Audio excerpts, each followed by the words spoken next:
सभे मगहिया भाई बहन के भूलेटन काका के राम राम आथिन मगहिया खबर में सुनथिन देश दुनिया के खबर।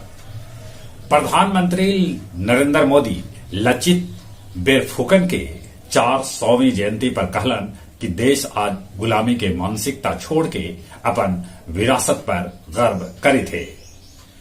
राजस्थान में पायलट गुट दावा कर रहा है कि 80% कांग्रेस विधायक ओखनी के साथे हथन।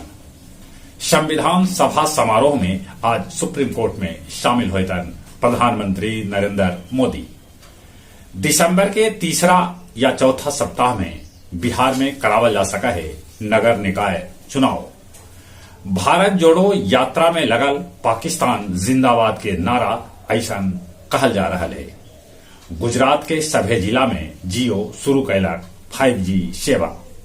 नौबतपुर पटना में आयोजित मगही पुस्तक मेला के आज 7वां दिन है। मगही प्रेमी वहां जुट रहलन है रोज। नालंदा के कमल बिघा गांव में गैस सिलेंडर में आग लगे से 2 लड़की के हो गए मौत। नेपाल में पूर्व प्रधानमंत्री शेर बहादुर देउबा बहुमत के करीब पहुंच रहलन है। ब्राजील के तट पर भेटायल विशालकाय हाथी के कंकाल।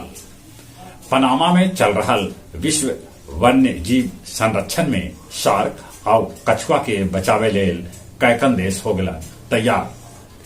चीन में दूसरका दिन भी भेटायल कोरोना के रिकॉर्ड 32,943 संक्रमित।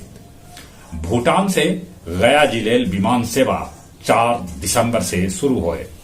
रोटरी क्लब बोध गया के अध्यक्ष बनावल गलन आनंद विक्रम। सोमवार मंगल के न चलत महाबोधि एक्सप्रेस। सहज जोग गया जी में निकालल शोभा यात्रा आजाद पार्क में आयोजित कल गेल ओकरा तरफ से भजन संध्या। अब कुछ खेल के समाचार। पहल का वनडे में न्यूजीलैंड भारत के 7 विकेट से हरा दिलक। लैथम ठोकलन न्यूजीलैंड के तरफ से शतक। फीफा वर्ल्ड कप में ब्राजील सर्बिया के 2-0 से हरौलक। ईरान वेल्स के 2-0 से हरौलक। मेजबान कतर हो गलक फीफा विश्व कप से बाहरे। अफगानिस्तान वनडे में श्रीलंका के 4 बछर बाद 60 रन से हरा दिलक।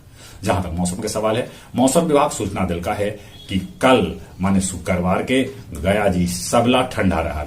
यहाँ के पारा 8.2 डिग्री तक पहुंच गया।